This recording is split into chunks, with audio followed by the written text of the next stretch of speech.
All right. So, make sure my microphone's here. All right. So, hopefully, you are at the end of your story. Some of you might have already written your ending. I just want to talk about endings for a second. How to write great endings, right? For one, you want to keep in mind what your story is really about. Okay.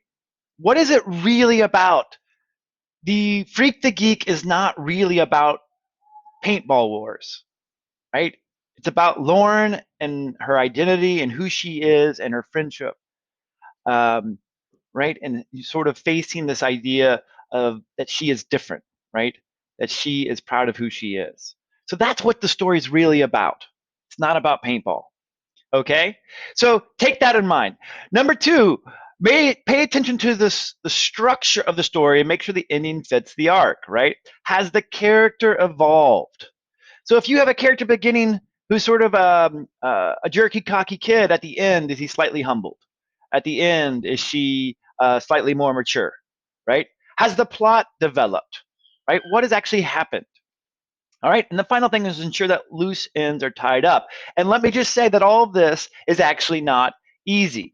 But let's just take a look at a professional example. This is, of course, the funeral, which you guys read. My eyes started to water. One, I want to pay attention to just a couple of things. Notice what at the beginning of the story, what do we have? We have lots of dialogue, very short dialogue, just even the sentences, lots of little paragraphs. For who? You, Steve explained. A funeral, I laughed. Hey, I'm moving. I'm not dead.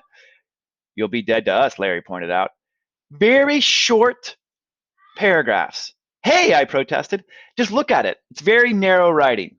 And I think this is important, right? You want to use your structure, your paragraph structure, and your sentence structure, because as we go to the big moments, right, notice what happens. We have longer paragraphs, less dialogue, right? And even here, my eyes started to water. This is where he is starting to cry, and we almost have no dialogue. Very different from the beginning of the story. For a long moment, it stayed quiet. Finally, I opened my eyes. They were gone. Short sentence, right? They were gone, right? It just sort of sticks out. Usually, I hate it, right? For a while, I just laid there looking up at the trees. I heard a car horn beeping, right? We finally get back to the dialogue, but it's his parents or his family. Coming, I yelled back. I sat up and brushed off pine needles. Bits of light danced in the deep forest shadows around me. I knew I'd never forget that place, right?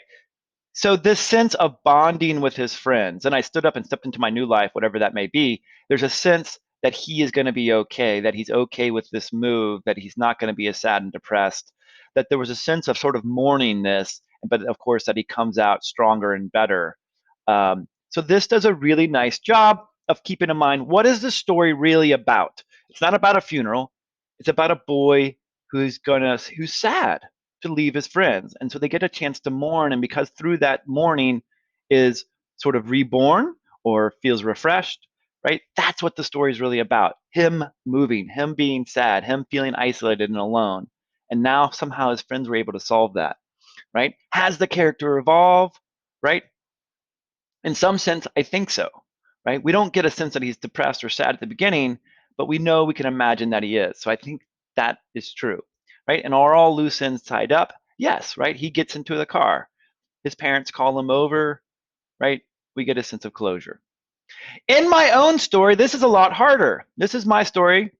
I will share it with you tomorrow. But again, I want you to notice something. Jack felt annoyed. He even felt a little guilty. Short paragraph here, right? You could have a short paragraph that tells you something, but at the same time, this is the climax of my story. What have I done? Extremely long, thick paragraph.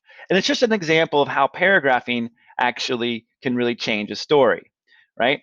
I then also have a break, right? Because there's a shift in time and I'm trying to close this. But what has happened as I have finished writing this, I realize that in some sense I tied up my story, but I didn't tie up what from what was the beginning. I need to go rewrite the beginning a little bit.